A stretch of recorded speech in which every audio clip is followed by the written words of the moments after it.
Hello students, कैसे हैं आप सब लोग। आई होप आप सबकी पढ़ाई अच्छी चल रही है। और आज हम लोग डिस्कस करने वाले हैं अपना बॉटनी का नेक्स्ट चैप्टर इकोलॉजी से, that is organism and population. So let's begin with the topic. Yes, so before start the topic we must understand the term. What is the term? That is ecology. Ecology actually क्या होती है, पहले हमें ये term समझ लेना चाहिए, right. So ecology जो टर्म है ये दो टर्म से मिलकर बना है। First is your eco and other one is your logy. Okay, eco जो टर्म है वो एक ग्रीक वर्ड से मिलकर बना है, उसका जिसका नाम है होम।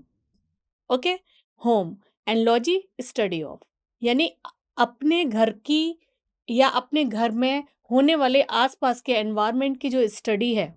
अगर मैं अपने इंडिविजुअल को बात करूं, हम एक इंडिविजुअल यूनिट को लेकर यहाँ चलते हैं। तो अगर जहाँ मैं रहती हूँ, ओके, या जहाँ आप रहते हैं, आपके घर की जो स्टडी है उसको हम बोलेंगे इकोलॉजी। ओके, तो ये तो रही टर्म की बात। तो ये जो इकोलॉजी टर्म है, तो उसमें किस किस से हम इंटरेक्ट करेंगे। हम अपने घर में रहते हैं तो हम अपने पेरेंट्स से इंटरेक्ट करेंगे, राइट। हमारे जो कजिन्स हैं, हमारे ब्रदर सिस्टर, उन लोगों से इंटरेक्ट करेंगे। इसके अलावा अगर हमारे पास कोई पेट है तो हम उससे इंटरेक्ट करेंगे, ठीक है। इसके अलावा और भी कुछ चीज़ें हो सकती हैं हमारे आस पड़ोस में, हम उनसे इंटरेक्ट करेंगे। तो इंटरेक्शन बिटवीन द ऑर्गेनिज्म और हमारे घर में प्रेजेंट और जो नॉन लिविंग थिंग्स हैं, यानी कि वहाँ हम किस जगह रह रहे हैं।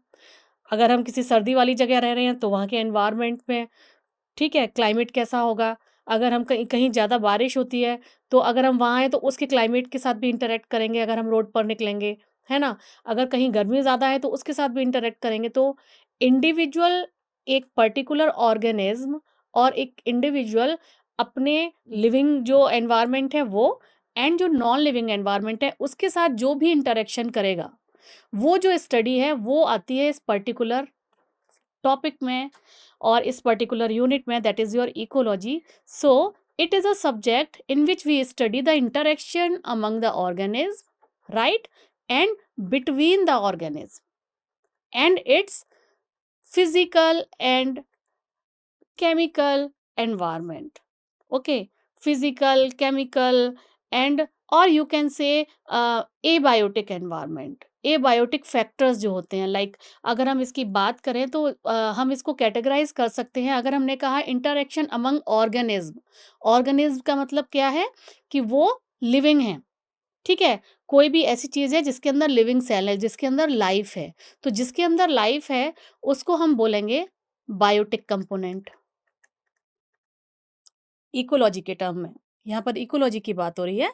तो इकोलॉजी में जो भी लिविंग चीज़ें हैं, लिविंग सेल्स हैं, ठीक है, whether it is a bacteria, whether it is a animal, whether it is a plant, they all are living. ये इतना तो हमको पता है। तो वो जो भी फैक्टर्स हैं उनके साथ अगर कोई इंडिविजुअल इंटरेक्ट कर रहा है, कोई ऑर्गेनिज्म इंटरेक्ट कर रहा है, तो उन सबको कलेक्टिवली हम बायोटिक फैक्टर्स बोलते हैं। एंड अगर दूसरे हैं जिसे हम बोलते हैं एबायोटिक फैक्टर्स। Abiotic factors. तो एबायोटिक फैक्टर्स में हमारे कौन-कौन सी चीज़ें आ जाएँगी? जैसे कि हमारा आ जाएगा टेम्परेचर, राइट? लिविंग तो नहीं है ना टेम्परेचर। हमारा आ जाएगा पीएच, राइट? हमारा आ जाएगा वाटर, सॉइल, ठीक है? तो इस तरीके के जो फैक्टर्स हैं, वो जो डायरेक्टली और इनडायरेक्टली हमारे ऊपर इफ़ेक्ट डाल रहे हैं, किसी भी ऑर्गेनिज़्म के ऊपर इफ़ेक्ट डाल रहे हैं, वो सारे के सारे जो कंपोनेंट हैं, वो सारे के सारे आएँगे under this category, that is your abiotic factors और एबायोटिक एनवायरनमेंट कंपोनेंट। और जो बायोटिक कंपोनेंट्स हैं, इसमें क्या-क्या आएँगे? इसमें as I said any kind of your living things, like अगर मैं यहाँ लिख दूँ plants, animals, okay, insects, any kind of parasite, ये सारे के सारे आते हैं under your biotic factors. Okay, so ecology क्या है? अगेन मैं दोबारा से यहाँ पर रीड कर रही हूँ। Ecology is a subject which study the interaction among organism and between the organism and it's physical और एबायोटिक एनवायरनमेंट। किसी भी ऑर्गेनिज्म का आपस में इंटरेक्शन, दूसरे ऑर्गेनिज्म के साथ, जैसे हमारा घर का मैंने आपको एग्जांपल दिया, दूसरे मेंबर्स के साथ, और वहाँ के जो क्लाइमेटिक कंडीशंस हैं, और इन क्लाइमेटिक कंडीशंस में जो भी चीज़ें इंक्लूड होती हैं like your temperature, water, pH, type of weather, soil, उन सब के साथ जो इंटरेक्शन हो रहा है, वो जो स्टडी है वो हमारी इकोलॉजी में आती है। I hope this points are clear to you all. So, ecology mainly concerned with the 4 level of organization. Ecology में 4 लेवल पर ऑर्गेनाइजेशन चीज़ों का होता है, और उन चारों लेवल को हम वन बाय वन पढ़ने वाले हैं। ठीक है, तो सबसे पहले जो ऑर्गेनाइजेशन होगा, बायोलॉजिकल ऑर्गेनाइजेशन, जहाँ से हम इकोलॉजी की शुरुआत करेंगे, that is organism level. Organism यानी कोई भी इंडिविजुअल जिसके अंदर लाइफ है। ओके, वहां से हम शुरुआत करेंगे। तो first level of biological organization कहाँ से हो रहा है? फर्स्ट लेवल ऑर्गेनिज्म से। एंड देन अगर सेम काइंड के ऑर्गेनिज्म कल बहुत सारे इकट्ठे हो गए हैं, लाइक अगर हम इंडिया की बात करें तो इंडिया की पॉपुलेशन टर्म में बात होती है ना, जो कि हर 10 साल में काउंट की जाती है कि कितने पॉपुलेशन बढ़ी या घटी। जैसे लाइन की बढ़ी या घटी, टाइगर की पॉपुलेशन बढ़ी है या घटी है, तो उसमें उस पर्टिकुलर टर्म में क्या आ रहा है? मीन्स लायन की ही कैटेगरी आ रही है, उसमें ना टाइगर आ रहा है ना कैट आ रही है। तो उस पर्टिकुलर पॉपुलेशन की बात होगी, तो वो हो जाएगा second level of biological organization. Further communities different kind of population जब इंटरेक्ट करेंगी एक दूसरे के साथ, then communities and the biome, एक पर्टिकुलर पूरा एरिया जहां पर हम different kind of population plants के साथ, फैक्टर्स के साथ, जो भी एबायोटिक फैक्टर्स हैं मिल के रह रहे हैं, दैट इज योर बायोम, पूरा का पूरा कलेक्टिव एरिया जो है। तो यहाँ पर 4 लेवल ऑफ बायोलॉजिकल ऑर्गेनाइजेशन होता है in case of ecology. I hope आपको ये दोनों पॉइंट्स क्लियर हो गए हैं। So let's move to the next point. So अगर हम बात करें ऑर्गेनाइजेशन की, तो सबसे पहले जो हमारी शुरुआत होती है वो हम जानते हैं, एक मैंने फ्लो चार्ट, बड़ा जनरल सा फ्लो चार्ट आपके लिए बनाया है ताकि आपको ये जो कंसेप्ट है वो अच्छे से क्लियर हो जाए कि एक्चुअली ऑर्गेनाइजेशन शुरू कहाँ से हो रही है। इतना तो हमें पता है कि जो एटम है, एटम किस किस से मिलकर बना है, हमें पता है एटम मिलकर बना है प्रोटॉन से, न्यूट्रॉन से एंड इलेक्ट्रॉन से। ठीक है, हम चार्ज लगा देते हैं यहाँ पे। तो इन तीनों से मिलकर बनता है कोई भी एटम। अब ये है, इनसे भी छोटे-छोटे पार्टिकल्स होते हैं, जिसका कि जैसे कि अभी आपने अगर साइंस पढ़ा हो तो वहाँ पर गॉड पार्टिकल्स का भी टर्म आता है। इनसे भी छोटे पार्टिकल्स वो भी हैं, उनसे मिलकर ये बने हैं। न्यूट्रॉन, प्रोटॉन और इलेक्ट्रॉन से मिलकर एटम बने हैं। ठीक है, और इलेक्ट्रॉन, प्रोटॉन, न्यूट्रॉन की हम ज़्यादातर बात किस में करते हैं? हम इन सब की बातें करते हैं फिजिक्स में। ठीक है, वहाँ पर हम न्यूट्रॉन, प्रोटॉन की इलेक्ट्रिसिटी कैसे बहती है, ठीक है, ये सारे के सारे पॉइंट्स वहाँ पर डिस्कस होते हैं। खैर, इन सब से मिलकर एटम बनता है। डिफरेंट काइंड के जो एटम हैं, वो मिलकर बनाते हैं आपके मॉलिक्यूल्स, राइट? तो एटम्स की अगर हम एग्ज़ाम्पल देखें तो हम oxygen a kind of atom, hydrogen को ले लेते हैं, नाइट्रोजन है, ठीक है? इस तरीके से बहुत सारे, कार्बन है, ठीक है? ये सारे के सारे एटम हैं। अब ये सारे के सारे एटम मिलके डिफरेंट काइंड ऑफ मॉलिक्यूल्स बनाएँगे। जैसे कि हमारा कार्बन डाइऑक्साइड मॉलिक्यूल है, right? Oxygen, this is again a kind of molecule. आपका ammonia, this is again a kind of molecule. तो ये सारे के सारे मॉलिक्यूल कौन बना रहा है? ये atoms different kind of bonding बना रहे हैं, और उसके बाद आपके मॉलिक्यूल्स बन रहे हैं। अब अगर ये ही मॉलिक्यूल्स किसी बायोलॉजिकल सिस्टम में और किसी सेल में अपनी फंक्शनैलिटी शो करते हैं, राइट? तो उस टाइम पर इन्हीं मॉलिक्यूल्स को हम टर्म देते हैं बायोमॉलिक्यूल्स। अगर ये डिफरेंट काइंड के मॉलिक्यूल्स लाइक, और ये जो मॉलिक्यूल्स हैं वो अलग-अलग लेवल पर, जैसे अभी ये तो मैंने बहुत सिंपल टाइप के आपके इनऑर्गेनिक मॉलिक्यूल्स बना दिए। कुछ कॉम्प्लेक्स कंपैरेटिवली मॉलिक्यूल्स भी बनते हैं जिन्हें हम बायोलॉजिकल सिस्टम में, यानी कि सेल के अंदर वो काम करते हैं, उन्हें हम बायोमॉलिक्यूल्स कहते हैं। लाइक आपने पढ़ा होगा बायोमॉलिक्यूल्स, जो हमारा चैप्टर था, फर्स्ट चैप्टर, उसमें आपने पढ़ा होगा कि डिफरेंट काइंड ऑफ मॉलिक्यूल्स जिसको हम बोलते हैं अमीनो एसिड्स। अमीनो एसिड्स, ठीक है, ये किसकी प्राइमरी यूनिट है? ये प्रोटीन की प्राइमरी यूनिट है, बायोमॉलिक्यूल्स हैं ये। ठीक है, कार्बोहाइड्रेट की कौन-सी होंगी? जैसे पॉलीसैकेराइड है, वो उसकी लार्ज यूनिट है, मैक्रो मॉलिक्यूल्स हैं। और अगर हम मोनो यूनिट की या सिंपल बायोमॉलिक्यूल्स की बात करें, तो यहाँ पे मोनोसैकेराइड्स हम उसको वहाँ पर टर्म देते हैं।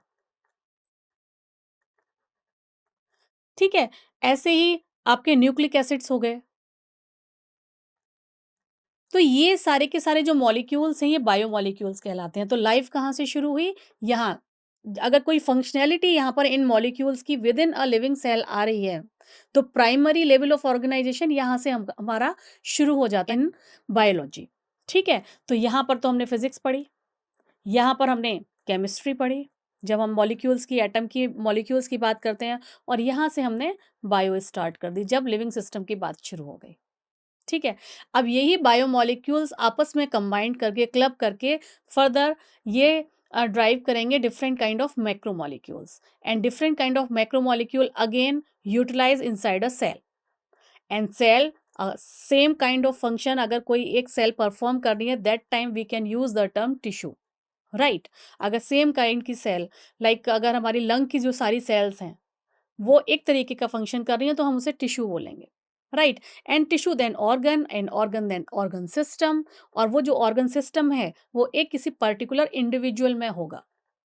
तो इंडिविजुअल में जब वो पर्टिकुलर होगा, तो इस लेवल पर जो हमारा है first level of organization, ecological की पॉइंट ऑफ व्यू से जिसे हम स्टडी करते हैं, जैसा कि यहाँ पर आपसे कहा गया कि 4 लेवल ऑफ बायोलॉजिकल ऑर्गेनाइजेशन। तो जो फर्स्ट लेवल का है दैट इज ऑर्गेनिज्म लेवल, यानी और इंडिविजुअल लेवल पर शुरू होता है।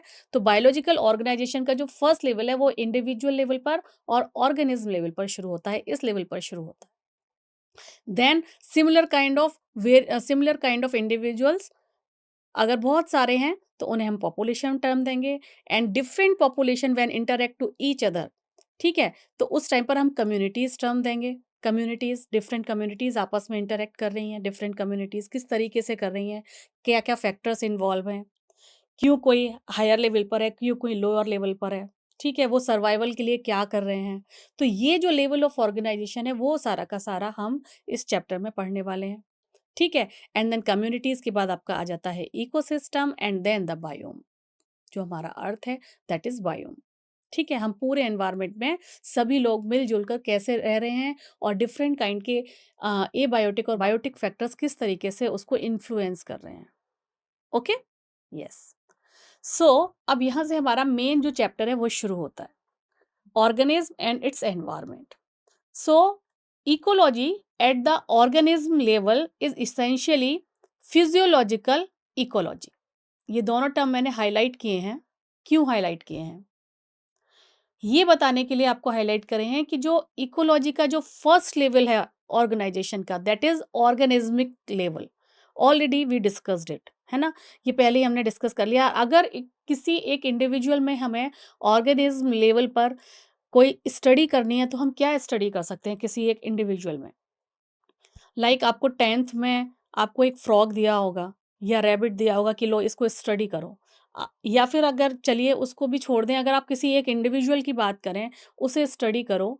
अब आप नीट की तैयारी कर रहे हैं, आपको सिलेक्शन होगा, तो आपको एक इंडिविजुअल दिया जाएगा, एक डेड बॉडी दी जाएगी कि आप इसके डिफरेंट काइंड ऑफ सिस्टम्स देखिए। तो हम उसमें क्या देखेंगे? उसके different kind of system, respiratory system क्या है, डाइजेस्टिव सिस्टम क्या है, स्केलेटन सिस्टम क्या है, कितने टाइप की बोन्स हैं, कहाँ-कहाँ हैं, हम उसकी फिजियोलॉजी पूरी देख लेंगे। ठीक है? और अगर बाय द वे किसी तरीके का अडप्टेशन उसके अंदर होता है बिकॉज़ ऑफ एनी रीज़न, तो वो कैसे दूसरों से अलग है, और ये अडप्टेशन इसके अंदर क्यों हुआ, उसके कॉजेज़ हम देखेंगे।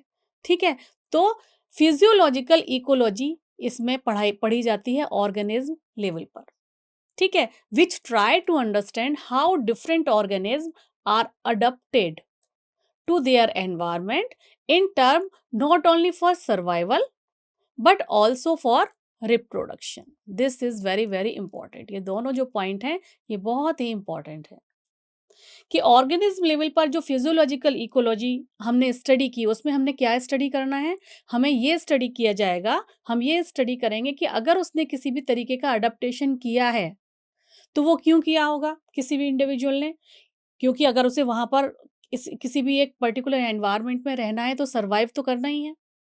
सर्वाइव करने के लिए उसकी बॉडी ऑटोमेटिकली अपने अंदर कुछ-कुछ अडैप्टेशन लेकर आती है। ठीक है?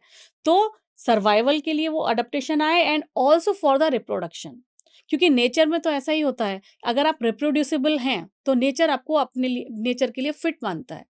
ठीक है? अब जैसे कि अगर मैं आपको एक ह्यूमन बीइंग्स का एग्ज़ाम्पल चलिए हम लोग डिस्कस करते हैं कि हमारी अर्थ पर डिफरेंट काइंड ऑफ कॉन्टिनेंट्स हैं, डिफरेंट कंट्रीज़ हैं उसके अंदर। आप देखेंगे अफ्रीकन कंट्रीज़ के जो लोग हैं वो ज़्यादा ब्लैक होते हैं, जबकि यूरोपियन कंट्रीज़ के और जो रशियन हैं, हमारे कैनेडियंस हैं, वहाँ के लोग इतने ज़्यादा वो एकदम व्हाइट होते हैं। इंडिया की बात करें तो यहाँ पर ब्रिटिश कलर के लोग होते हैं, right? Why? Why colour is different from country wise country colour क्यों डिफरेंट हो रहा है? क्यों हो रहा है? क्योंकि जहाँ पर अगर कोई like this is your earth and this is your sun, sun rays direct equator पर आ रही हैं अगर, तो यहाँ इसका इफ़ेक्ट ज़्यादा हो रहा है। तो जहाँ इफ़ेक्ट ज़्यादा हो रहा है तो इक्वेटर के आस-पास के जो भी कंट्री होंगे यहाँ पे, जो भी होंगे, ठीक है? उन पर सन रेज़ ज़्यादा लगेंगी, ज़्यादा आएँगी तो वहाँ पर मेलानिन सिंथेसिस ज़्यादा होगा, मेलानिन सिंथेसिस ज़्यादा होगा। What is this melanin? It is a skin colour जिस जिस पिगमेंट के कारण हमारी बॉडी के अंदर स्किन का कलर डेवलप होता है दैट इज़ मेलानिन। ओके, तो मेलानिन सिंथेसिस ज़्यादा होगा तो वहाँ के लोग ऑटोमेटिकली काले होंगे, है ना? अब यूरोपियन कंट्रीज़ में देखिए ऊपर की तरफ इतना ज़्यादा सन रेज़ डायरेक्टली जाती ही नहीं है। तो वहाँ पर मेलानिन सिंथेसिस उतना है नहीं, तो ये क्या है? ये हम क्यों डिस्कस कर रहे हैं? हम अडैप्टेशन डिस्कस कर रहे हैं कि अगर हमें उस पर्टिकुलर एरिया में सर्वाइव करना है जहाँ ज़्यादा सन रेज़ आ रहे हैं, तो हमें अडॉप्ट करना पड़ेगा। तो ह्यूमन्स भी होमो सेपियंस ने थ्रू इवोल्यूशन बहुत सारे ईयर्स के दौरान अपने अंदर ये अडैप्टेशन लेकर आए कि वहाँ पर मेलानिन की सिंथेसिस ही ज़्यादा हो गई बॉडी में। बिकॉज़ क्योंकि वहाँ पर सन रेज़ आ रहे थे और वो जो सन रेज़ हैं उनको मेलानिन क्या करता है एब्ज़ॉर्ब करने का काम करता है। और जो लोग यूरोपियन कंट्रीज़ में ऊपर रहते हैं वहाँ पर डायरेक्ट सनलाइट है ही नहीं, वहाँ पर वैसे भी टेम्परेचर भी बहुत कम है, ठीक है? क्योंकि वहाँ ठंडी ज़्यादा पड़ती है, तो वहाँ पर मेलानिन सिंथेसिस ज़्यादा होने की ज़रूरत ही नहीं है और ज़्यादा नहीं है तो वहाँ पर जो है स्किन का कलर क्या है? व्हाइट कलर है। एंड अबाउट इंडियंस अगर हम इंडिया की यहाँ पर बात करें तो इंडिया में भी अगर आप देखें कि तो जियोग्राफिकल डिस्ट्रीब्यूशन के अकॉर्डिंग हमारे जो साउथ के हमारे जो जितने भी लोग रहते हैं हमारे भाई बहन साउथ में रहते हैं उनका कलर कंपैरेटिवली नॉर्थ के लोगों से डार्क होता है क्योंकि वो जो एरिया है वो इक्वेटर के पास है, वहाँ सनलाइट डायरेक्ट आती है, तो वहाँ उनकी अडेप्टेशन हो गई विद इन इंडिया आप देखें, ठीक है? और जबकि जितना ऊपर नॉर्थ आप कश्मीर की तरफ जाएँगे, माउंटेन्स में जितने भी लोग रहते हैं, उनके पास मेलानिन सिंथेसिस उतना कम होता है। तो ये अडॉप्टेशन अगर नहीं करेगा कोई ह्यूमन बीइंग है या कोई भी एनिमल है, तो वो सर्वाइव नहीं कर पाएगा। क्योंकि सर्वाइवल ऑफ द फिटेस्ट ये हमारा जो एक सिद्धांत है, वो किसने दिया था? डार्विन ने दिया था, कि अगर जो नेचर जिसको सेलेक्ट उसी को करेगा जो वहाँ के लिए बेस्ट है। उस पर्टिकुलर एनवायरनमेंट के लिए जिसने अडॉप्ट कर लिया वो सर्वाइव करेगा और जो अडॉप्ट नहीं कर पाया वो कुछ टाइम के बाद एक्सटिंक्ट हो जाएगा। और सर्वाइव करने के लिए एक दूसरी प्रॉपर्टी ये भी ज़रूरी है कि उस पर्टिकुलर स्पीशीज़ के लिए, उस पर्टिकुलर ऑर्गेनिज़्म के लिए रिप्रोड्यूसिबल भी होना ज़रूरी है। तभी वो पूरी तरीके से फिट माना जाएगा अगर वो अपने ही जैसे दूसरे ऑफ़स्प्रिंग को जन्म दे पा रहा है। वो अपनी प्रोजेनी को आगे लगातार बढ़ा पा रहा है, तो उसको माना जाएगा कि आप पूरी तरीके से फिट हो इस पर्टिकुलरली एनवायरनमेंट के लिए जो आपको दिया गया है। ओके, सो ये जो अडॉप्टेशन होती है वो ऑर्गेनिज्मिक लेवल पर होती है and in terms not only ये जो किस लिए होगी, not only for the survival but also for reproduction, ठीक है? उसमें रिप्रोडक्शन के लिए भी अडॉप्टेशन होगी according to their environment. You may have learned earlier in your class how the rotation of our planet around the sun and the tilt of its axis cause annual variation and intensity and duration of the temperature resulting distinct seasons। ये season भी इसीलिए तो होते हैं क्योंकि जो हमारी अर्थ है, ये देखिए, ये तो मैंने अभी आपको टेम्परेचर के लिए समझाया, लेकिन जो हमारी जो अर्थ है वो थोड़ी सी टिल्टेड हो गए, लाइक ये हमारा अर्थ है, थोड़ी सी टिल्टेड होके यहाँ पर ऐसे रोटेशन करती रहती है, ठीक है? अपनी तरफ, और ये सन है, this is your son, your son means हम सबका सन, ठीक है।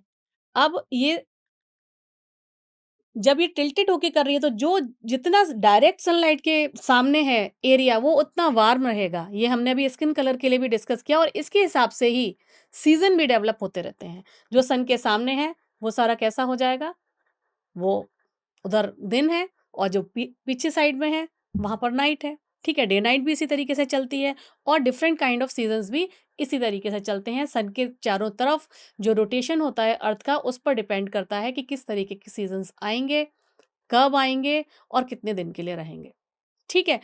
तो ऑर्गेनिज्म एक तो सीजन यहाँ पर डिस्कस हो गया। इसके अलावा जो ये किसी भी एक पर्टिकुलर इकोसिस्टम में, किसी भी एनवायरनमेंट में किस तरीके के ऑर्गेनिज्म रहेंगे, किस तरीके के एनिमल्स रहेंगे, किस तरीके के प्लांट वहाँ प्रोड्यूस होंगे, it depends upon several abiotic factors.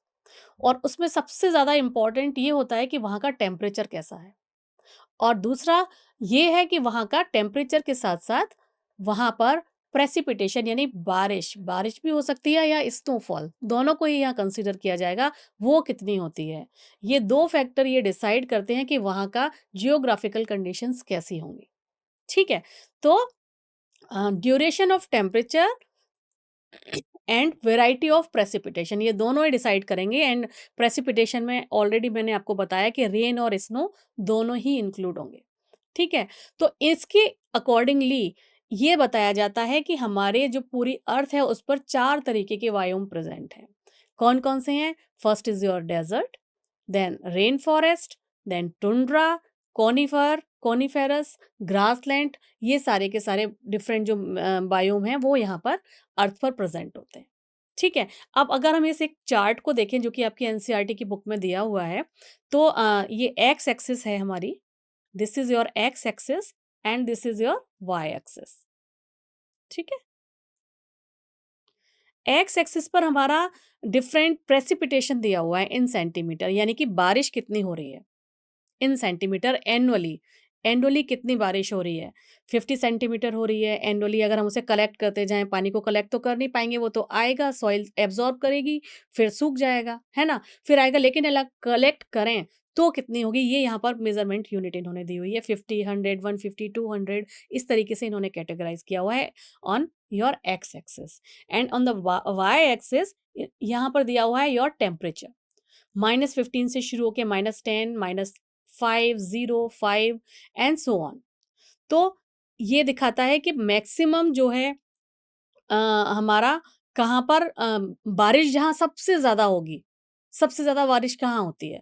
बताइए आप। सबसे ज़्यादा बारिश होती है रेन फॉरेस्ट में। ये तो हमें बिल्कुल याद है, ठीक है? तो ट्रॉपिकल रेन फॉरेस्ट में ये देखिए, यहाँ पर है ना सबसे ज़्यादा, ये जो चार्ट बना हुआ है, यहाँ पे सबसे ज़्यादा बारिश हो रही है। तो जब सबसे ज़्यादा बारिश की बात आएगी, वो लाइन मेरी सीधी नहीं आ पाई, सॉरी। अ, ख़ैर आप समझ तो गए ही हैं कि सबसे ज़्यादा जहाँ बारिश होती है, अगर इस तरीके का क्वेश्चन आएगा तो वो कौन-सा है बायोम आपका, तो आप झट से बता देंगे tropical rain forest is the area, right. अच्छा, सबसे कम बारिश कहाँ होती है? हम अगर इंडिया की बात करें, सबसे ज़्यादा कम बारिश कहाँ होती है? सबसे ज़्यादा हमारे दिमाग में फट से आता है रेगिस्तान, राजस्थान। जहाँ पे रेगिस्तान है, वहाँ बहुत कम बारिश होती है और इसीलिए वहाँ डिफरेंट काइंड ऑफ अडैप्टेशंस हैं। वहाँ जो एनिमल होते हैं, उनके लिए भी वहाँ के लिए स्पेशल अडैप्टेशन है, और वहाँ जो प्लांट्स हैं लाइक कैक्टस, उसके लिए भी अडैप्टेशन है। तो वहाँ पर बहुत ही कम बारिश होती है। आप देखें यहाँ पर, अगर मैं यहाँ एक ये लाइन ड्रॉ करूँ तो देखिए 50 सेंटीमीटर से भी कम वहाँ पर बारिश हो रही है। और अगर हम टेम्परेचर की बात करें तो हाँ, टेम्परेचर भी इसका 25 के बीच में होता है, लेकिन बारिश बहुत कम होती है, इसलिए वहाँ वेजिटेशन नहीं है। तो सबसे कम बारिश इन योर डेज़र्ट, सबसे ज़्यादा बारिश in your tropical rain forest, ठीक है। अब अगर हम बात करें कौन-सा ऐसा इलाका है हमारे अर्थ पर जहाँ पर बहुत ही कम टेम्परेचर होता है, बहुत ही कम। यानी कि जब बहुत ही कम, तो हमारे दिमाग में एकदम से अर्थ आती है, उसके पोलर रीजन आते हैं, आर्कटिक एंड अटलांटिक रीजन, ठीक है। तो जब बहुत ही कम टेम्परेचर है, देखिए यहाँ पर -10 टेम्परेचर है यहाँ पर इसका, और बारिश भी बहुत कम होती है क्योंकि -10 ही है यहाँ पर, ठीक है। तो प्लांट्स तो होंगे ही नहीं, कुछ भी नहीं होगा, माइनस में टेम्परेचर चलेगा, बिल्कुल वाइट पूरी धरती पूरी वाइट होती है, वहाँ जीना ही मुश्किल हो जाता है, तो वहाँ पर हम आर्क्टिक एंड अल्पाइन टुंड्रा पर हम वहाँ पर टिक लगाएँगे, अगर इस तरीके का कोई क्वेश्चन आ जाता है तो। ठीक है, तो ये हमारे देखिए डेज़र्ट, सबसे कम बारिश, सबसे कम बारिश और माइनस में जो टेम्परेचर है, वो जा रहा है एल्पाइन और आर्कटिक टुंड्रा में। सबसे ज़्यादा बारिश हमें पता है ट्रॉपिकल रेन फॉरेस्ट में होती है, तो ये 3 तो हमारे को क्लियर हो गए। इसके अलावा जो ये बीच में स्ट्रक्चर आपको कोन जैसा दिखाई दे रहा है, ये कौन-सा रीज़न है? ये जो कोन जैसा दिखने वाला रीज़न है, उसका नाम ही यहाँ पर है कोनिफेरस फॉरेस्ट, तो इसको तो हम नाम से याद कर लेंगे कोनिफेरस फॉरेस्ट। ठीक है, अब बच गए हमारे 2 ग्रासलैंड एंड टेम्परेट। ग्रासलैंड पहले जी आता है, तो ये इसके बाद आएगा और जी के बाद फिर आपका टी आएगा, जो 2 बच जाते हैं। ठीक है, तो अब इसकी नेमिंग के लिए आपको कतई दिक्कत नहीं होनी चाहिए, मैंने आपको ट्रिक बता दी है, किस तरीके से आपको ये सारे पॉइंट्स अगर ये ग्राफ पर क्वेश्चन आता है, आपको याद करने हैं। ठीक है, चलिए let's move to the next slide. Yes, so on our planet earth life जो है वो केवल फेवरेबल हैबिटेट्स में नहीं है। ऐसा नहीं है कि जहाँ फेवरेबल एनवायरनमेंट है वहीं होगी। लाइफ तो आपको पता है कि लद्दाख में भी लाइफ है ना? और नीचे जहाँ बहुत ज़्यादा पानी बरसता है वहाँ पर भी लाइफ है। बहुत ज़्यादा अगर कहीं पर थर्मल स्प्रिंग्स हैं, यानी कि जिसे कहते हैं ना गर्म पानी का झरना, कभी-कभी हम लोग जाते हैं बद्रीनाथ, केदारनाथ या किसी भी हिल स्टेशन पे, तो वहाँ पता चलता है अरे जी वहाँ पर जाओ, वहाँ पर गर्म पानी का झरना है, वहाँ अपने पैर डालो, वहाँ पर जाके आपको सारे स्किन रोग आपके जो है स्किन डिजीज़ ठीक हो जाती हैं। तो पहाड़ों पर कैसे गर्म पानी का झरना और वो स्किन डिजीज़ कैसे ठीक हो जाती हैं भई? तो जो एक्सट्रीम कंडीशंस हैं लाइक हॉट वाटर स्प्रिंग हो गई, आपका पोलर रीजन्स हो गए, आपका एक्सट्रीम रेन वाले जो एरिया हैं, एक्सट्रीम डेजर्ट है, वहाँ पर भी लाइफ है। और उस लाइफ को लेने के लिए वहाँ जो भी ऑर्गेनिज्म हैं, जो भी इंडिविजुअल हैं, जो भी प्लांट हैं, उन्होंने अपने आप को वहाँ अडॉप्ट किया हुआ है for their environmental factors, for biotic and abiotic दोनों के लिए। जितने भी एबायोटिक फैक्टर्स हैं लाइक टेम्परेचर, रेन, ठीक है, soil type and your pH, ये सब इन सब चीज़ों के लिए उन्होंने अपने आप को अडॉप्ट किया हुआ है। तो एक्सट्रीम हार्श कंडीशंस जो हैं उस पर भी डिफरेंट काइंड की हैबिटेट्स डेवलप हो चुकी हैं। जैसे कि यहाँ पर देखिए एग्जांपल आपका स्कॉर्चिंग राजस्थान डेजर्ट बताया हुआ है, मेघालय फॉरेस्ट, मेघालय में बहुत ज़्यादा बारिश होती है, मैक्सिमम बारिश होती है, ठीक है? डीप ओशियन जो हैं, वो भी हैं, डिफरेंट टाइप ऑफ योर आपके पोलर रीजन्स भी हैं, हाई माउंटेन टॉप्स भी हैं, योर थर्मल स्प्रिंग्स हैं, ठीक है? कंपोजिट पिट्स भी है, इन सभी में लाइफ है। और वो लाइफ वहाँ के कंडीशंस के लिए अपने आप को उन्होंने जब अडॉप्ट किया है, तब वो वहाँ पर सर्वाइव कर पा रहे हैं। अगर वो अडॉप्ट नहीं करेंगे तो वहाँ पर सर्वाइव नहीं कर पाएँगे। इवन हमारी इंटेस्टाइन, ये जो हमारी इंटेस्टाइन है, वहाँ पर भी कुछ बैक्टीरियाज़ रहते हैं। आपको पता है वहाँ पर लैक्टोबैसिलस रहता है, वहाँ ई. कोलाई रहता है। वो हमारे बॉडी के अंदर ही गट में जो बैक्टीरिया होते हैं वो वहाँ पर विटामिन के बना रहे होते हैं, हमारी गट के अंदर ही।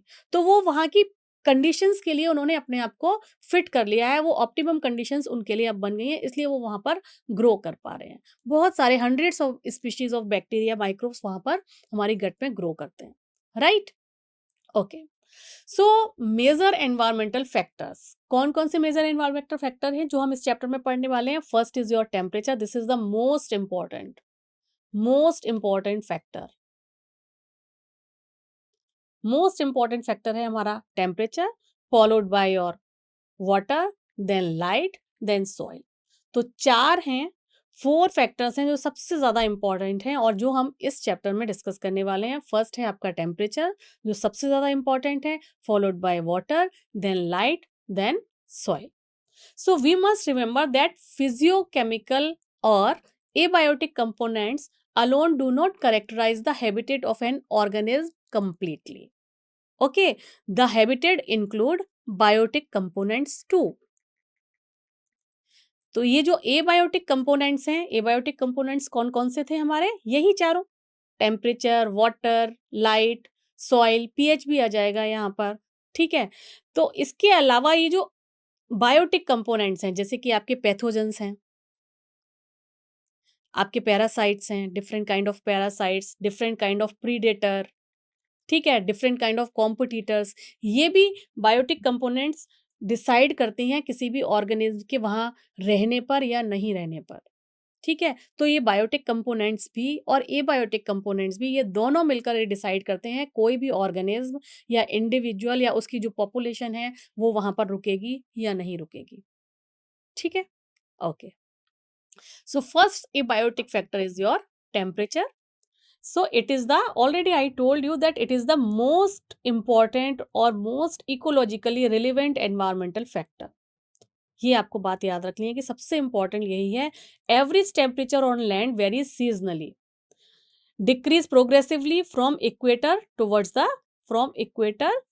The pole, from plain to mountain. Yes, आपको पता है कि इक्वेटर पे, ये मैं पहले भी अभी अर्थ का डायग्राम मैंने बताया था कि सबसे ज्यादा डायरेक्ट सनरेज वहां पड़ती हैं तो टेम्परेचर हाई होगा।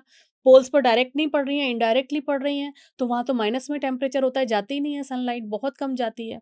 तो ये डायरेक्टली इसकी प्रेजेंस और इसकी एब्सेंस डिसाइड करती है कि वहाँ की इकोलॉजिकल कंडीशंस होंगी कैसी, वहाँ क्या क्या चीज़ प्रेजेंट होगी। और अगर हम वैसे ही बात करें, अगर हम प्लेन्स की बात करें जहाँ हम रह रहे हैं, वहाँ से अगर हम हिमालयन रीजन पर चले जाएं, ठीक है, तो टुवर्ड्स हिल साइड पर क्या होता है, हमें अचानक से ठंडी हवा महसूस होने लगती है और टेम्परेचर हमारा इंक्रीज हो जाता है ना। इंक्रीज मीन्स डाउन हो जाता है, मीन्स निगेटिव में जाने लगता है। मतलब 4 डिग्री, अगर यहाँ हम 25 डिग्री पर बैठे हुए हैं तो वहाँ 4 डिग्री फील होगा आपको, 1 डिग्री, कभी कभी तो रात को 0 डिग्री भी लद्दाख के टाइम पर, लद्दाख में अगर आप घूमने गए हुए हैं तो आपको 0 डिग्री भी फील होता है। ठीक है, तो टेम्परेचर क्या होता है, टेम्परेचर डाउन होने लगता है अगर हम कहाँ जाते हैं, प्लेन से माउंटेन्स की तरफ जाते हैं।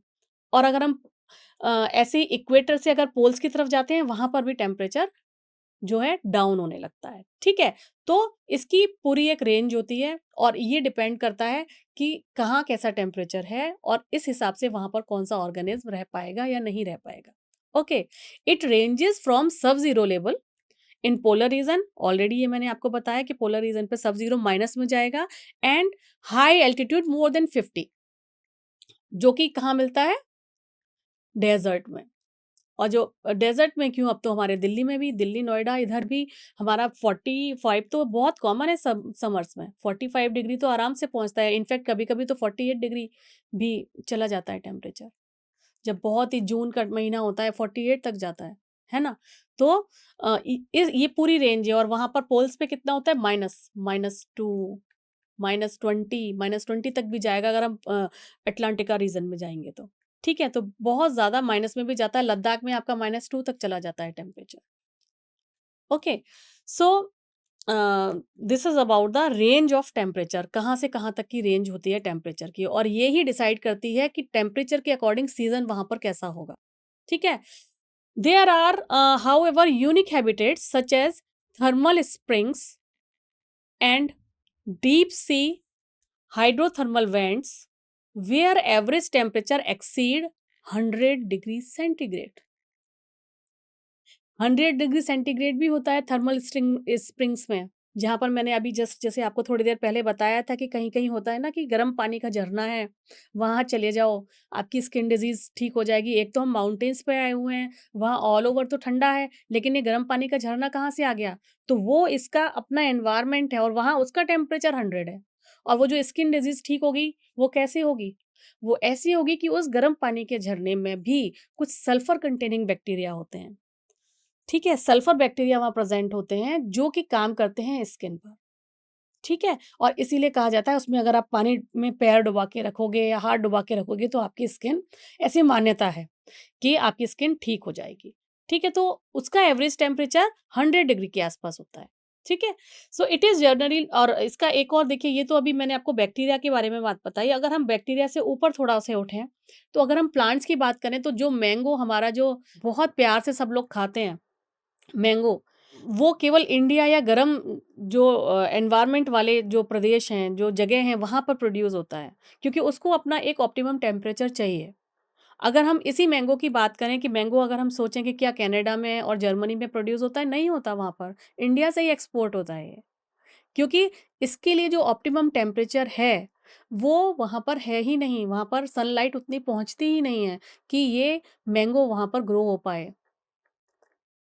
ठीक है, तो mango do not and can not grow in temperate countries like Canada and Germany. लेकिन यस, जर्मनी में आपको एप्पल मिलेंगे, बहुत अच्छे अच्छे एप्पल मिलेंगे, क्योंकि एप्पल के लिए कोल्ड एनवायरनमेंट चाहिए। तो वहाँ से आपको एप्पल मिलेंगे, वो यहाँ पर एक्सपोर्ट करते हैं, और हम यहाँ से मैंगो वहाँ एक्सपोर्ट करते हैं। क्यों? क्योंकि वेदर कंडीशंस ऐसी हैं कि जो मैंगो है वो जो ऑप्टिमम टेम्परेचर चाहिए वो इस ट्रॉपिकल रीजन में अवेलेबल है, that is not available in temperate region, right. Similarly another example is your snow leopard. ये कहाँ पाया जाता है? स्नो, इसमें टर्म में स्नो आ रहा है, इसका मतलब हुआ कि ये स्नो में पाया जाता है। ये जो लेपर्ड है ये नॉर्मल जंगलों में नहीं मिलेगा, ये स्नो वाले जंगलों में मिलेगा जो हाई एल्टीट्यूड पर होते हैं। इट इज़ नॉट, अगर आप चाहें कि आपको केरला के फॉरेस्ट में मिल जाए तो केरला के फॉरेस्ट में नहीं मिलेगा, क्योंकि वहाँ पर टेम्परेचर उसके अकॉर्डिंग है ही नहीं, वो उसके लिए अडप्टेड ही नहीं है, ठीक है। ऐसे ही ट्यूना फिश अनदर एग्जाम्पल, ये आपको ट्रॉपिकल एल्टीट्यूड में ही मिलेगी, गर्म एनवायरनमेंट में मिलेगी, ये ठंडे में जीवित नहीं रह पाएगी। अब फिशेज़ भी 2 तरीके की हैं, आपको पता है फिशेज़, एक मराइन फिश होती है, एक आपको फ्रेश वाटर फिश होती है। वो भी अगर हम एक्सचेंज कर दें, मराइन फिश को ले आएँ हम अपने एक्वेरियम में डाल दें, फ्रेश वाटर में, तो वो ज़्यादा दिन सर्वाइव नहीं करती है। ठीक है? वो तो ख़ैर वाटर के कॉन्टेक्स्ट में बात हो गई, लेकिन हम यहाँ पर टेम्परेचर के कॉन्टेक्स्ट में बात कर रहे हैं। मैं आपको जनरली ये चीज़ बता रही थी कि adaptation is very, very important. उसके एबायोटिक फैक्टर्स के हिसाब से अडैप्टेशन होती है। यहाँ आपने 3 एग्ज़ाम्पल देखे, first is your mango tree, another is your snow leopard and third one is tuna fish. इन तीनों को अपने-अपने एनवायरनमेंट की अडैप्टेशन है। ठीक है? Okay. So, temperature, yes, it also affect the kinetics of enzymes. Enzyme की काइनेटिक्स को बहुत अफेक्ट करता है ये। एंजाइम्स क्या हैं? You know enzymes are protein. Enzymes protein होते हैं और वो एक ऑप्टिमम टेम्परेचर पर ही काम करते हैं। अगर हम टेम्परेचर बहुत ज़्यादा बढ़ा दें, अगर हम टेम्परेचर बहुत ज़्यादा बढ़ा दें तो क्या होगा? जो हमारा एंजाइम है वो डीनेचर हो जाएगा। और अगर हम टेम्परेचर को बहुत ज़्यादा कम कर दें तो ये इनएक्टिव हो जाते हैं। तो it what does it mean? It also depends upon the temperature. और अगर हमारे एंजाइम्स काम नहीं करेंगे तो क्या होगा? हमारी जो जितनी में मेटाबॉलिज्म है, किसी भी सेल के अंदर, ठीक है, वो एंजाइम्स के थ्रू ही हो रही है। मेटाबॉलिज्म रुक जाएगी तो फिर फंक्शनैलिटी रुक जाएगी। है ना? तो ये तो फिर हमारे किसी भी इंडिविजुअल पे, किसी यूनिसेलुलर ऑर्गेनिज़्म की बात करें, मल्टीसेलुलर ऑर्गेनिज़्म की बात करें, उन सभी की एक्टिविटीज़ वहाँ पर रुक जाएँगी। So temperature also affect the kinetics of enzyme and through it the basal metabolism and other physiological functions of an organism. ठीक है? तो ये मेटाबॉलिज्म को भी अफेक्ट करता है, काइनेटिक्स ऑफ एंजाइम को भी करता है और अल्टीमेटली फिर फिजियोलॉजिकल फंक्शंस को भी अफेक्ट करता है किसी भी ऑर्गेनिज़्म की। तो टेम्परेचर के अकॉर्डिंग हम 2 कैटेगरी में इंडिविजुअल्स को लेकर आ सकते हैं। एक है eurythermal and other one stenothermal. Eurythermal कौन-कौन से ऑर्गेनिज़्म हैं? जो एक पूरी रेंज में अपने आप को फिट कर सकते हैं, पूरी एक रेंज में टॉलरेट कर सकते हैं। एक पूरी रेंज है कि अगर लाइक कोई इंडिविजुअल ऐसा है कि जो, जैसे हमारे आर्मी के लोग होते हैं, कभी उनकी पोस्टिंग लद्दाख पर हो जाती है, तो कभी केरला की साइड भी होती है, कभी राजस्थान में होती है, तो कभी मणिपुर की साइड। वो हर एनवायरनमेंट में अपने आप को अडॉप्ट कर लेते हैं। ठीक है? तो इस तरीके के जो ऑर्गेनिज़्म हैं, ऐसी कुछ ऑर्गेनिज़्म भी होते हैं जो एक पर्टिकुलर रेंज में अपने आप को अडॉप्ट करते हैं और वो वहाँ पर जीवित रह सकते हैं। उस तरीके के इंडिविजुअल्स को, ऑर्गेनिज़्म को रखते हैं यूरीथर्मल कैटेगरी में। So a few organism can tolerate in a wide range of temperature known as eurythermal, while stenothermal जो कि these are very very restricted to a narrow range of temperature. Okay, ये ज़्यादा temperature में variation adapt accept नहीं करेंगे। अगर temperature में ज़्यादा वेरिएशन होगा तो ये सर्वाइव नहीं कर पाएंगे, राइट। तो इस तरीके के जितने भी लोअर इन्वर्टिब्रेट्स हैं वो इस कैटेगरी में आते हैं। इन्वर्टिब्रेट्स, लोअर एनिमल्स, वो सारे इस कैटेगरी में आते हैं, ठीक है। जबकि ये जो यूरीथर्मल है इसमें सारे की वार्म ब्लडेड एनिमल्स जितने भी हैं वो यूरीथर्मल एनिमल वाली कैटेगरी में आ जाएंगे। So the level of thermal tolerance of different species determine to a large extent of their geographical distribution. Geographical distribution किसका कहाँ होगा, कौन-सा एनिमल कहाँ पाया जाएगा, कहाँ नहीं पाया जाएगा, ये डिपेंड करता है कि उसकी बॉडी की थर्मल टॉलरेंस कितनी है। बॉडी की थर्मल टॉलरेंस कितनी है। जैसे कि आपको पता होगा एक पेट की ब्रीड है साइबेरियन हस्की, तो वो साइबेरियन रीजन में पाई जाती है और वहाँ पर बहुत अच्छे से रहती है। अगर हम उसको किसी वार्म प्लेस पर लाइक अगर हम इंडिया की बात करें राजस्थान में ले जाके पालेंगे तो वो उतनी एफिशिएंसी से नहीं अपना रहेगा, ठीक है रहेगा, लेकिन वो जो उसकी एफिशिएंसी उस रीजन में है, जो उसके लिए पूरा जो एनवायरनमेंट है जिसके लिए वो अडॉप्टेड है, वहाँ पर जो उसका काम करने का तरीका होगा, वो यहाँ पर नहीं होगा। ठीक है? तो दिस इज़ वन एग्ज़ाम्पल जो मैंने आपको बताया कि टेम्परेचर का इतना फ़र्क पड़ जाता है। अगर आप टेम्परेचर को टॉलरेट कर पाते हैं कुछ स्पीशीज़ तो वो उस ज्योग्राफिकल एरिया में रह पाएँगे और लॉन्ग टर्म तक रह पाएँगे और अगर नहीं कर पाएँगे तो वो धीरे-धीरे, धीरे-धीरे कम होते जाते हैं। Okay? Yes. So next your abiotic factor is your water. First and the most important is your temperature. The next one is water. Water is the most important factor that influence the life. आपको पता है life शुरू ही water से हुई थी। हम जितने भी सैटेलाइट भेजते हैं स्पेस में, नासा भेजता है, इंडिया का इसरो भेजता है, वो ये क्या खोज कर रहे होते हैं, वो यही देख रहे होते हैं कि वहाँ पानी है या नहीं। व्हाट डज इट मीन, अगर पानी होगा तो वहाँ पर लाइफ की पॉसिबिलिटी है। ठीक है, life without water is not possible कहीं भी। तो वहां पर हमेशा ये देखा जाता है कि क्या कोई ऐसा कुछ क्लू मिला कि वहां पर पानी है ना। हमारे मून पर भी यही देखा जाता है, मंगलयान जो गया था वहां पर भी यही। तो ये मेन उनका एक ऑब्जेक्टिव में होता है कि वाटर प्रेजेंट है या नहीं। ठीक है, क्यों? क्योंकि वाटर अगर प्रेजेंट है तो हम लाइफ की कल्पना कर सकते हैं किसी और जगह पर भी। So, water is the most important factor that influence the life of organism. In fact, life on earth originate in water and substantially without water. पहले लाइफ अर्थ पर भी वाटर की प्रेजेंस में ही शुरू हुई थी। ठीक है, इट इज तो जो its availability is so limited in desert that only special adaptation make it possible to live there. अगर अब हम डेजर्ट की बात करें, डेजर्ट में तो वाटर है नहीं या फिर बहुत कम है, लेकिन वहां पर भी कुछ ऑर्गेनिज्म तो रहते हैं, कुछ प्लांट्स हैं वो भी वहां पर ग्रो करते हैं और कुछ एनिमल्स भी वहां रहते हैं। तो वो उन्होंने उस पर्टिकुलर एनवायरनमेंट में रहने के लिए, लेस वाटर कंडीशंस में रहने के लिए अपने आप को अडॉप्ट किया हुआ है। सालों से उन्होंने अपने आप को इस तरीके से अडॉप्ट किया हुआ है कि वो वहां पर रह पा रहे हैं।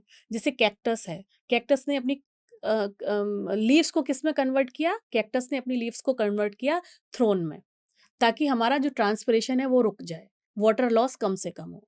एनिमल्स की बात करें तो एनिमल्स में वहाँ कैमल, कैमल ने अपने अंदर क्या अडॉप्टेशन किया, कैमल कैमल ने अडॉप्टेशन किया, जो ऊँट है उसने ये अडॉप्टेशन किया।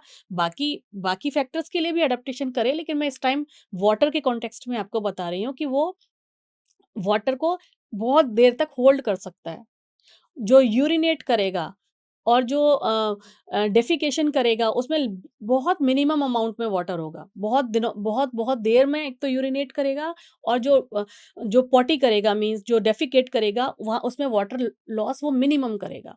ठीक है, एंड वाटर होल्डिंग कैपेसिटी उसकी बहुत अच्छी होती है। तो उसने ये अपने अडॉप्टेशन किया वहाँ पर उस पर्टिकुलर कंडीशन में सर्वाइव करने के लिए। ठीक है, so the productivity and distribution of plants is also heavily depends upon the water. कितनी प्रोडक्टिविटी होगी, उसका डिस्ट्रीब्यूशन क्या होगा, ये भी डिपेंड करता है वाटर की अवेलेबिलिटी पर। You might think that organism living in ocean, lake and river should not face any water related problem, क्योंकि वो तो पानी में ही प्रेजेंट है तो उनको तो कोई प्रॉब्लम होती ही नहीं होगी। बट ऐसा नहीं है, उनको भी वाटर रिलेटेड प्रॉब्लम्स होती हैं। उनको भी वाटर रिलेटेड प्रॉब्लम्स होती हैं। वो क्या होती हैं? नेक्स्ट स्लाइड में देखते हैं। देखिए, जितने भी एक्वेटिक ऑर्गेनिज्म होते हैं, वो किस वाटर कंडीशन में रह रहे हैं? जैसे कि मैंने अभी थोड़ी देर पहले आपको बताया था एक्वेरियम का एग्जांपल कि हम अगर मराइन फिश को अपने एक्वेरियम में डाल दें, फ्रेश वाटर एक्वेरियम में, तो वो वहाँ सर्वाइव नहीं कर पाती है। क्यों? क्योंकि उस मराइन फिश को जो अडप्टेशन है वो हाई सॉल्टी वाटर में रहने की अडप्टेशन है। सॉल्टी सी में, मरीन में क्या होता है, सॉल्ट कॉन्सेंट्रेशन बहुत ज़्यादा हाई होता है, तो वहाँ उनको हाई सॉल्ट कॉन्सेंट्रेशन में रहने की एडप्टेशन है, जबकि फ्रेश वाटर में तो उतना होता नहीं है। ठीक है? तो वो वहाँ जाके मर जाएगी और अगर हम फ्रेश वाटर फिश को मरीन वाटर में डाल देंगे तो वो वहाँ जाके मर जाएगी क्योंकि एडाप्टेशन नहीं है। ठीक है? So for aquatic organism the quality of water water की क्वालिटी क्या है, ये बहुत इंपॉर्टेंट फैक्टर होता है। यानी कि उसकी केमिकल कंपोजिशन क्या है, उसका पीएच क्या है, ये वहाँ पर बहुत ज़्यादा इंपॉर्टेंट फैक्टर की फॉर्म में काम करता है। द सॉल्ट कॉन्संट्रेशन जो मैंने अभी आपको बताया, जिसे we can also call the salinity, salt concentration if it is less than 5 in inland water, यानी कि जो पीने का पानी है वो उसमें केवल 5% या 5 आउट ऑफ 1000 पार्ट पर मिलियन है, 5 पार्ट है आउट ऑफ 1000। तो पीने के पानी में इतना कम सॉल्ट है तो वो हम पी पा रहे हैं। क्या हम समुद्र का पानी पी पाते हैं? हम भी तो नहीं पी पाते। अगर हम पिएँगे तो क्या होगा? हमारे ऑस्मोटिक प्रेशर में गड़बड़ हो जाएगी और हम भी, हमारी जो बॉडी की सेल्स हैं वो भी रप्चर करने लगेंगी। लेकिन वहाँ उस मरीन एनवायरनमेंट में जितने भी एक्वेटिक एनिमल्स एंड प्लांट्स हैं वो उस पर्टिकुलर सॉल्ट कंसंट्रेशन को अडॉप्ट कर चुके हैं और वो वहाँ पर रह पा रहे हैं।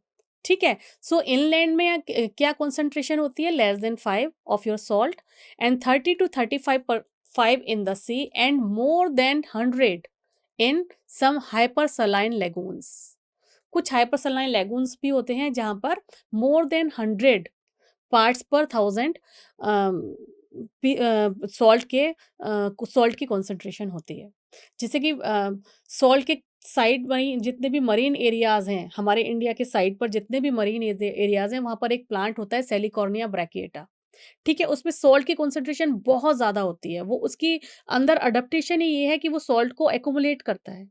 मीन्स वहाँ तो ये अभी साइंटिस्ट ये कोशिश कर रहे हैं कि क्या हम इससे NaCl निकाल सकते हैं?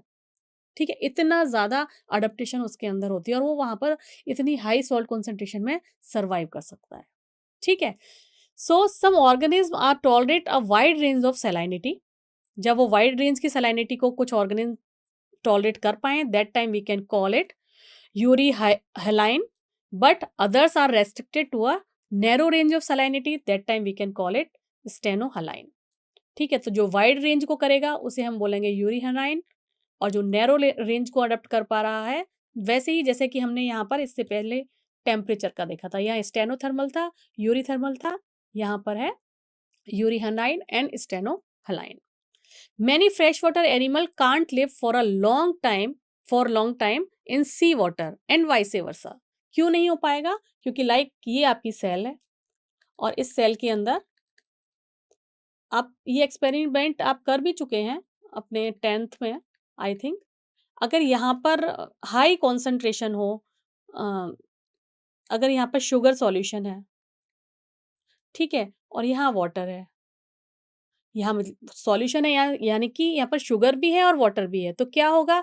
हाई कॉन्सेंट्रेशन से लो कॉन्सेंट्रेशन की तरफ ये जाएगा। ठीक है? और अगर उल्टा होगा तो अपोजिट डायरेक्शन में जाएगा। ठीक है? तो इस तरीके से उसका ऑस्मोटिक प्रेशर चेंज होगा, या तो वो बर्स्ट कर जाएगी या फिर श्रिंक कर जाएगी। Right? Okay. So the next factor we will discuss over here is the light. दो फैक्टर्स हमने डिस्कस कर लिए हैं। First is your light, first is your temperature, then water, then अब हम डिस्कस करने वाले हैं light. So since plant produce food through photosynthesis, a process which is only possible when sunlight is available as a source of energy, which can quickly understand the importance of light for living organisms, particularly autotrophs. Autotrophs कौन से होते हैं?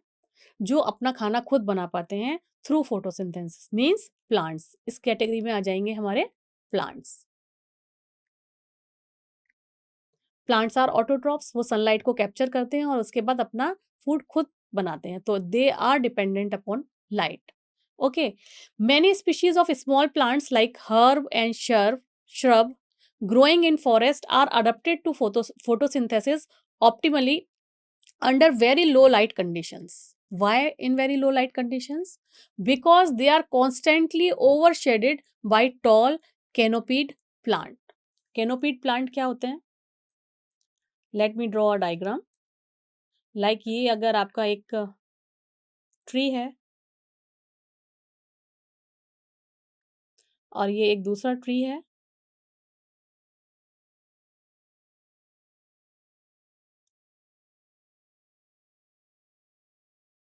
तो इनकी shade में ये जो नीचे थोड़े हर्ब और श्रब ग्रो कर रहे हैं, इनको डायरेक्ट सनलाइट तो मिल नहीं रही है। यहाँ ये रहा सन, इनको तो वो सनलाइट मिल रही है जो इन दोनों के बीच में जो लीव्स हैं उनसे फिल्टर होके नीचे आ रही है, केवल वही सनलाइट मिल रही है, राइट? तो ये जो हर्ब एंड श्रब हैं, ये उस पर्टिकुलरली ओवरशेडेड जो लाइट सनलाइट है उसमें ग्रो करने के लिए अडॉप्ट हो जाते हैं, ठीक है? सनलाइट तो इनको भी मिल रही है मगर उतनी नहीं मिल रही है जितनी, तो ये जो बन रहा है एक दूसरे के ऊपर इस तरीके का structure, that is known as canopy, okay? So they are adapted themselves for very low light conditions because they are constantly overshaded by tall canopied trees. Many plants are also depends upon the sunlight to meet their photosynthetic requirement for flowering. अगर किसी भी plant को, बहुत सारे plants ऐसे हैं, rose plant ऐसा है, आपका हिबिस्कस ऐसा है, बहुत सारे प्लांट्स ऐसे हैं जो जिनकी फ्लावरिंग इस बात पे डिपेंड करती है कि हमें कितनी देर सनलाइट मिल रही है। आप गार्डनर के पास जाइए, वो बताएगा नर्सरी में, आप कहेंगे कि मैंने प्लांट अपना गमला रखा हुआ है, इसमें फ्लावरिंग ही नहीं होती है रोज को, तो कहेगा आप कितनी देर धूप में रखते हो या किधर रखा हुआ है वो, इसको मिनिमम 8 आवर की सनलाइट चाहिए। तो व्हाट डज इट मीन कि फोटो पीरियड है वो रेगुलेट कर रहा है उसकी फ्लावरिंग साइकिल को। अगर वो लगातार धूप में मिनिमम 8 आवर्स उसको सनलाइट नहीं मिल रही है तो उसकी फ्लावरिंग होगी नहीं। तो what does it mean, it these plants are dependent on sunlight. कुछ प्लांट्स हैं जो रात में फ्लावर्स जिनके होते हैं और वो होते हैं वाइट, तो उनकी अपनी फोटो पीरियड है कि उनको सनलाइट चाहिए ही नहीं, वो मून की लाइट में खुश हैं, है ना? तो फ्लावरिंग कब होगी, कितनी होगी, होगी या नहीं, बहुत सारे प्लांट्स में ये डिपेंड करता है सनलाइट पर, सनलाइट की इंटेंसिटी पर एंड सनलाइट की टाइम ड्यूरेशन पर, कितनी देर उसे सनलाइट मिल रही है, right? For many animals too, यहाँ अब एनिमल्स की बात हो रही है लास्ट पॉइंट में, light is important in that they use the urinal and seasonal variation in light intensity and duration means photo period, कि उनका रिप्रोडक्शन कैसा होगा, उनकी एजिंग कैसी होगी, उनकी माइग्रेटरी एक्टिविटीज कैसी होंगी। डायूर्नल मीन्स 24 घंटे में, 12-12 घंटे में जो हमारा साइकिल जो हमारी चलती है उसको बोलते हैं, ठीक है? और अगर कई एनिमल्स में भी जो ब्रीडिंग होती है वो इस बात पे डिपेंड करती है, फोटो पीरियड उस पर डिपेंड करती है कि साइकिल कितने दिन की है, वो उस पर डिपेंड करती है लाइट की इंटेंसिटी पर। सीजनल होती है मीन्स उनके अंदर ब्रीडिंग, वो सीजनल इसी लाइट से ही डिपेंडेंट होती है। कुछ ऐसे रिप्रोडक्शंस होते हैं, रिप्रोडक्शन भी से इस पर डिपेंड करता है कि रिप्रोड्यूसिबल उनका एक टाइम फ्रेम होता है, उसी टाइम पर वो रिप्रोड्यूस करते हैं। वो भी सीजनल वेरिएशन पर डिपेंड करता है, लाइट की इंटेंसिटी पर डिपेंड करता है, ठीक है? तो ये सारा का सारा इस पर डिपेंड करता है कि लाइट आपको कितनी देर के लिए मिल रही है और किस इंटेंसिटी की मिल रही है। सो डायरेक्टली और इनडायरेक्टली ये एनिमल्स भी लाइट की इंटेंसिटी पर, लाइट के ड्यूरेशन पर डिपेंडेंट रहते हैं। So the availability of light on land is closely linked with the temperature. Yes, क्योंकि लाइट और टेम्परेचर का सोर्स तो एक ही है, ये तो हमें पता ही है ना, एक ही सोर्स है, दैट इज सन, है ना? Since the sun is the source for both, but the deep in the ocean the environment in is particularly dark and its inhabited are not aware the existence of the sun। ठीक है, क्योंकि आप जितना नीचे जाओगे, अगर आपने कभी डाइविंग की होगी, डाइविंग लोग करते हैं सी में जाके, तो नीचे जाएंगे उतना जाके एक पर्टिकुलर डेप्थ तक तो आपको सनलाइट दिखती है, और बहुत ज़्यादा आप नीचे जाके देखते हैं तो वहाँ पर डार्क होता है। तो जब डार्क होता है क्योंकि सनलाइट वहाँ तक पेनिट्रेट कर ही नहीं पा रही है, ठीक है? मैक्सिमम जो सनलाइट पेनिट्रेट करती है, जो विव ग्योर में जो कलर है वो दैट इज ब्लू, ब्लू वहाँ तक जा पाता है, रेड तो बिल्कुल नहीं जा पाता, ठीक है? वो विव क्योर के जो सातों कलर हैं वो मिलके व्हाइट लाइट बनाते हैं, ये तो हमको क्लियर है। तो उसकी जो ब्लू कलर वाली वेवलेंथ है, वो उसमें वो हाई एनर्जी वाली वेवलेंथ है, इसलिए वो नीचे तक जा पाती है। लेकिन एक स्टेज पर आकर वो भी नहीं है, तो वहाँ पर बिल्कुल डार्क होता है। तो जो ऑर्गेनिज्म, एनिमल्स एंड कोरल्स वहाँ पर प्रेजेंट होते हैं वो डार्क कलर के ही होते हैं, उनकी एडाप्टेशन वहाँ पर बन गई है, वो रॉक कलर के होंगे आप देखेंगे तो, अगर आपने कभी डिस्कवरी चैनल में देखा होगा तो। उनकी एडाप्टेशन वहाँ के एनवायरनमेंट के लिए होती है, वो डिपेंडेंट नहीं है इस पर एनर्जी पर, या जितनी आ रही है उसके लिए, जितनी कम से कम आ रही है उसके लिए उन्होंने अपने आप को अडॉप्ट किया हुआ है। Okay, so the UV component of the spectrum is harmful. Yes, it is harmful to many organisms. बहुत सारे organism के लिए जो UV लाइट है वो harmful होती है. While not all the color component of visible spectrum are available for marine plants living at different depth of ocean. Living बहुत सारे मैंने आपको ऑलरेडी बता दिया कि विजिबल लाइट की जो सारी लाइट हैं जो हमारी क्या कहते हैं 400 टू 700 की जो रेंज की हैं वेव की, और उसमें सारी लाइट्स वहाँ तक नहीं जा पाती, केवल ब्लू लाइट वहाँ पर तक जा पाती है, तो वो उनके लिए अवेलेबल नहीं हो पाता है। ठीक है, so next factor is your soil. 4 factors हमने डिस्कस करने थे। पहला is your temperature, then water, then light, and the last one is your soil. The nature and the property of soil is different, place is vary. अलग अलग जगह पर अलग अलग तरीके की सॉइल मिलती है। It depends upon the climate conditions. ठीक है, वहाँ का क्लाइमेट कैसा है। अगर हम ज़्यादा गर्मी वाले इलाके में जा रहे हैं जहाँ पे पानी बरसता ही नहीं है, तो वहाँ पर कैसा होगा, वहाँ का जो वो है जो सॉइल है वो बिल्कुल ड्राई होगी, सैंड टाइप की होगी। ठीक है, जहाँ पानी ज़्यादा है तो वो क्ले टाइप की होगी, उसकी वाटर होल्डिंग कैपेसिटी किसी किसी की बहुत ज़्यादा होती है। अगर आप पुणे की तरफ चले जाएंगे तो वहाँ पर जो है आप सॉइल देखेंगे तो वो रेड कलर की होती है। कि आप एमपी की तरफ जाएंगे, वहाँ की जो सॉइल है वो that is black in colour. ठीक है, तो इट डिपेंड्स कि वो किस तरीके के एनवायरनमेंट की सॉइल है और वो बनी कैसे है।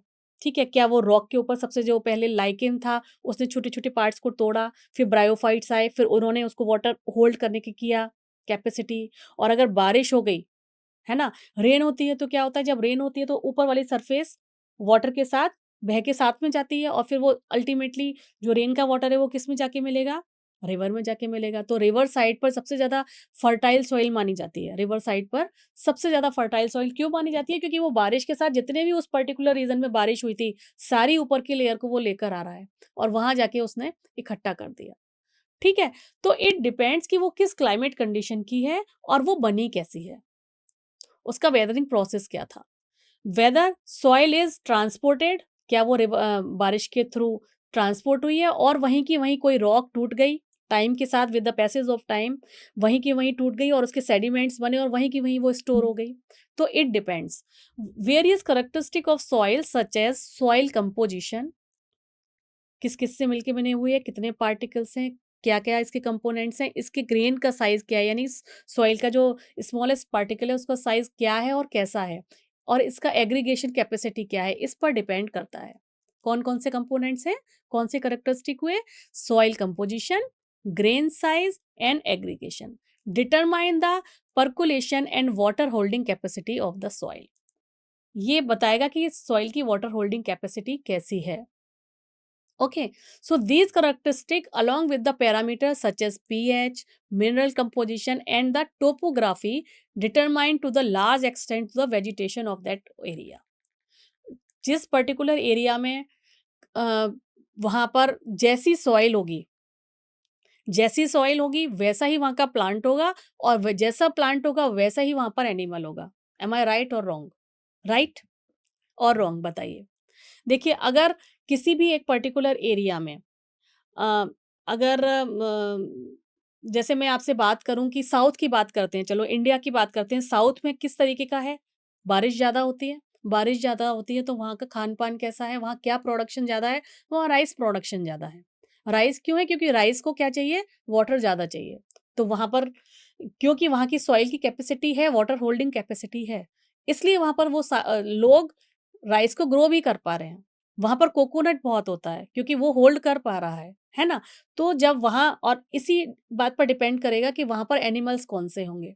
वहाँ एनिमल्स कैसे होंगे, प्राइमरी कंज़्यूमर कौन होगा, सेकेंडरी कंज़्यूमर कौन होगा, टर्शियरी कंज़्यूमर कौन होगा। अगर हम किसी ऐसे एरिया की बात करें जहाँ पर लाइक व्हीट का प्रोडक्शन ज़्यादा है, तो उसको वाटर ज़्यादा नहीं चाहिए, तो व्हीट कौन-सी चीज़ें खाती हैं? कौन से प्राइमरी कंज्यूमर खाते हैं, फिर सेकेंडरी कंज्यूमर उस प्राइमरी को खाएगा। लाइक इकोसिस्टम में हम ये नेक्स्ट चैप्टर में पढ़ने वाले हैं, मगर यहाँ पर मैं आपको ये बताना चाह रही हूँ कि जो सॉइल की टोपोग्राफी है वो ये डिटरमाइन करेगी कि वहाँ का वेजिटेशन कैसा होगा और अल्टीमेटली वहाँ का इकोसिस्टम कैसा होगा। क्योंकि जिस तरीके का प्लांट या हर्ब या एनी टाइप ऑफ आपकी वेजिटेशन वहाँ पर होगी, उसी तरीके का वहाँ primary consumer then secondary consumer होने वाला है। So this in turn dictates that the type of animal that can be supported, जैसा वेजिटेशन होगा वैसा ही वहां पर एनिमल्स होंगे। Similarly in the aquatic environment the sediment characteristic often determine the type of benthic animal that can thrive there. ऐसे ही aquatic environment में सेम तरीके से होता है कि जिस तरीके का एनवायरमेंट होगा उसे खाने वाले जो लोग होंगे, फिर primary consumer and secondary consumer, they all depends upon the soil type. So this is all about the 4 factors जो हमने डिस्कस किए इस चैप्टर से। आई होप आपको सारे के सारे फैक्टर्स और उनके इंपॉर्टेंट कॉन्सेप्ट सब समझ में आ गए हैं। If you have any query, write it in comment box, we will discuss later on. Thank you.